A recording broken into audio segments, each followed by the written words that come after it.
नमस्कार मित्रों, स्वागत है आपका अपने इस यूट्यूब चैनल पे। माध्याह्न भोजन योजना से मुक्त होंगे राज्य के शिक्षक। मिड डे मील स्कीम में तमिलनाडु मॉडल लागू होने के आसार। खबर ऐसी जो सीधे बेसिक शिक्षा परिषद से जुड़ी हुई है, लेकिन ये खबर बेसिक शिक्षा परिषद उत्तर प्रदेश की ना होकर बिहार की खबर है। लेकिन जैसा बगल में होगा वैसा ही अगल में होना है, इसमें कोई बहुत बड़ी दूर की बात नहीं है। खबर क्या है देख लेते हैं। तो राज्य के सरकारी विद्यालयों में संचालित मध्याह्न भोजन योजना मतलब पीएम पोषण योजना से शिक्षक मुक्त होंगे। इसमें संबंधित प्रस्ताव पर शिक्षा विभाग विचार कर रहा है। तमिलनाडु की शिक्षा व्यवस्था शिक्षकों की सेवा शर्त, स्थानांतरण व पद स्थापन और प्रशासनिक ढांचे का अध्ययन करके लौटी अफसरों की टीम ने विभाग की अपर मुख्य सचिव डॉक्टर एस सिद्धार्थ को रिपोर्ट की है। इसमें कहा गया है कि तमिलनाडु में मध्याह्न भोजन योजना वहाँ के समाज कल्याण विभाग से संचालित है। उसमें शिक्षकों का कोई भूमिका नहीं है। वहाँ स्कूली शिक्षा व्यवस्था में गुणवत्तात्मक सुधार लाने में शिक्षकों की जिम्मेदारी महत्वपूर्ण है। अपर मुख्य सचिव ने तमिलनाडु की अध्ययन रिपोर्ट के आधार पर समेकित प्रस्ताव तैयार करने के निर्देश भी दिए हैं। एक अधिकारी ने बताया कि स्कूली शिक्षा की बेहतरी के मद्देनज़र राज्य में मध्याह्न भोजन योजना में तमिलनाडु मॉडल लागू होने के आसार बढ़ गए हैं, क्योंकि शिक्षक संगठनों और कई जनप्रतिनिधियों की अर्जी से मांग हो रही है कि माफ़ करिएगा कि इस योजना से शिक्षकों को मुक्त रखा जाए। वैसे टीम की अनुशंसा रिपोर्ट व प्रस्ताव पर अंतिम निर्णय मुख्यमंत्री के स्तर पर ही लिया जाएगा। तमिलनाडु में पहले से ही 8वीं कक्षा तक के बच्चों के लिए मध्याह्न भोजन योजना केंद्र प्रायोजित है, जबकि 9वीं-10वीं कक्षा के लिए मुख्यमंत्री ब्रेकफास्ट योजना वहाँ की राज्य सरकार द्वारा चलाई जा रही है। आधे घंटे मिड डे मील के लिए निर्धारित हैं। बच्चों के स्पीच प्रैक्टिस के लिए हर दिन 20 मिनट तेज़ आवाज़ में बोलकर पढ़ना भी अनिवार्य है। अब ये मुद्दा देखिए ऐसा है जिस पर दोनों बातें इम्पोर्टेंट हैं। सबसे पहली बात, मध्याह्न भोजन जो योजना है वो क्यों चलाई गई है? वो चलाई इसलिए गई है ताकि जो बच्चे विद्यालय नहीं आते हैं वो विद्यालय की तरफ बढ़ें, क्योंकि गांव में गरीब लोग रहते हैं, खाने की समस्या है, तो भोजन के नाम पर वो विद्यालय आएंगे और जो उनके अंदर पोषक तत्वों की कमी हो रही है उसको भी इससे पूरा किया जाएगा। मतलब एक पंथ दो काज किए जाएंगे।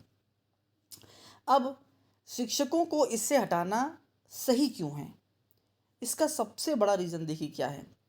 शिक्षक का मतलब है पढ़ाने वाला व्यक्ति जो शिक्षा दे पढ़ाए। लेकिन हम अगर अपने बेसिक शिक्षा विभाग की बात करें तो शिक्षक पढ़ाने के अलावा 50 काम करता है। सुबह आना है तो उसके मन में ये नहीं है कि विद्यालय जाके क्या पढ़ाए, क्या आज की कार्य योजना बनाए। उसके दिमाग में ये है कि आज मिड डे मील में जो भी सामान बनना है उसमें आलू ख़त्म हो गया तो रास्ते में जो सब्जी मंडी है वहाँ से मुझे आलू लेना है। एक दिन पहले वो ये सोच रहा है कि मध्याह्न भोजन में जो मसाले ख़त्म हो गए वो मुझे मसाले लेके आने हैं, सब्जी लेके आनी है।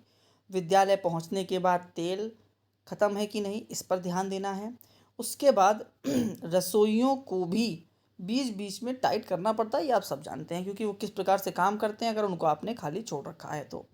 फिर जो भी गल्ला पानी आ रहा है अगर आप ध्यान ना दें तो वो बर्बाद करते हैं। उनका बस चले तो एक एक मुट्ठी अपने घर पे उठा के ले जाएं, उन पर भी आपको फोकस करना होता है। तो मध्याह्न भोजन है बहुत अच्छी प्रक्रिया, बहुत अच्छा एक कार्यक्रम है, लेकिन शिक्षकों से उसको दूर इसलिए रखना चाहिए क्योंकि एमडीएम बनवाने के चक्कर में मान के चलिए आप पूरा एक जो शिक्षक है वो अपने 1.5-2 घंटे विद्यालय में दे देता है, जिसकी वजह से वो पढ़ा नहीं सकता। और शिक्षक का काम पढ़ाना है। तो मध्याह्न भोजन हट जाने से सबसे पहली चीज़ तो अच्छी ये हो जाएगी कि शिक्षकों को पढ़ाने का समय मिल जाएगा। दूसरी बात, अब जब जैसा इसमें यहाँ पे दिया हुआ है कि जो जो तमिलनाडु में जो खाना पीना है वो मध्याह्न भोजन शिक्षक नहीं बनाते हैं, वो विभाग द्वारा संचालित किया जाता है। अब उस चीज़ को अगर हम ध्यान से समझें तो एक अच्छी चीज़ भी है कि जिस विभाग का ये कार्यक्रम है, मतलब खाद्य विभाग, वहाँ से अगर एमडीएम संचालित हो तो उसकी गुणवत्ता ज़्यादा अच्छी हो सकती है, क्योंकि उनके पास रिसोर्सेज ज़्यादा हैं और उनके पास फ्रेश चीज़ें ज़रूर मिलेंगी। स्कूल में मान लीजिए बारिश हो गई, थोड़ा सा भीग भी गया तो भी चलाना पड़ता है। कीड़े लग गए हैं तो उसको साफ़ करवाना, उसमें काफ़ी मेहनत लगती है। तो वो अच्छा है, लेकिन इसके डिमेरिट्स भी हैं। नुकसान ये है कि शायद बच्चे को गर्म खाना ना मिल पाए, शायद बच्चे को सही समय पे खाना ना मिल पाए, क्योंकि ये व्यवस्था बहुत छोटी व्यवस्था नहीं है। ये एक बड़ी व्यवस्था है। एमडीएम बहुत ज़रूरी है बच्चों के पोषण के लिए, क्योंकि गांव के बच्चों के पास पोषण नहीं है। वो एक ही प्रकार का, अगर उसके घर में धान उगता है तो वो धान की ही चीज़ ज़्यादा खाएगा, ना कि रोटी की। तो सब चीज़ों का मिश्रण उसको एमडीएम में खाने के लिए मिलता है। अब बात आती है कि क्या वाकई में ये उत्तर प्रदेश और बिहार में लागू होने योग्य है? तो योग्य है, क्यों नहीं कर सकते? लेकिन यहाँ के अधिकारी और यहाँ की व्यवस्थाएं बहुत लचर हैं। इसको लगाने में बहुत समय लगेगा।